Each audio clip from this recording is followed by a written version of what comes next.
I'm Peter, and this is Julie, and we have a company called Humble Houses. We've been at this almost for 2 years now, and we're building tiny houses.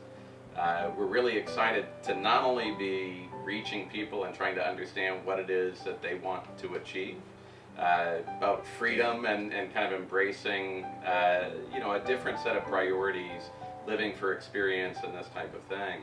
And so it's been fantastic to meet people along the way. And more than that, we're really excited once we get things rolling to focus on a mission that we have, which is housing and communities of housing for young adults with autism. I have an entrepreneurial spirit, and I had started a couple companies in the past, but really wanted to do something deeper and more meaningful.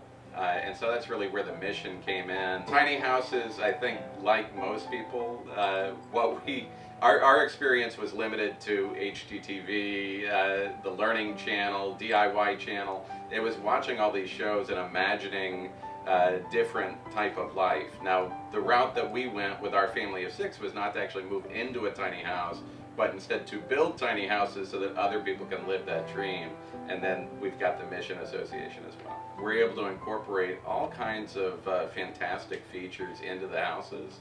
If you've got pets, it's little pet cubbies, a catwalk above your window so that the cat's comfortable, and just really being accommodating to our clients. I do the design as well. I have an IT background, and so I use tools I'm quite familiar with, having worked with them on a daily basis, and leverage that experience in designing these tiny spaces where every design element affects every other design element. So it's a creative outlet. So people watch the shows and tend to think that you can have your dream house for $30,000. I can tell you from experience building the houses, our materials cost more than that. So I think that's the major misconception that I see.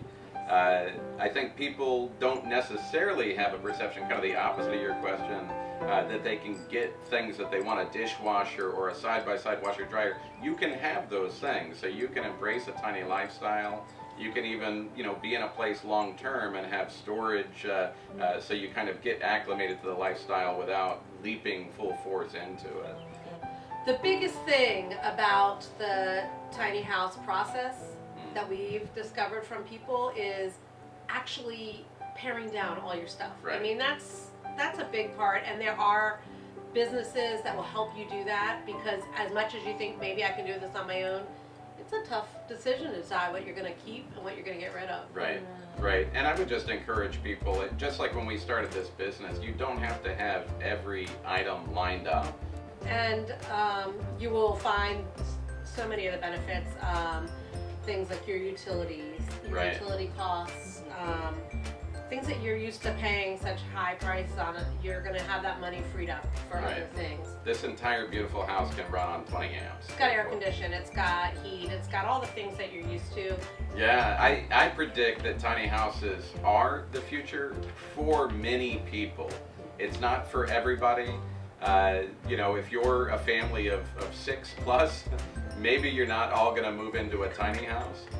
But if you want to downsize your mortgage, right? If you want to be eco-friendly, if you want mobility, it makes just a ton of sense. So I think it is the future of housing. And we happen to make one level living too, so it's perfect for older people. We believe that people can live in little houses, but you should have a big heart. So that's what our company is all about.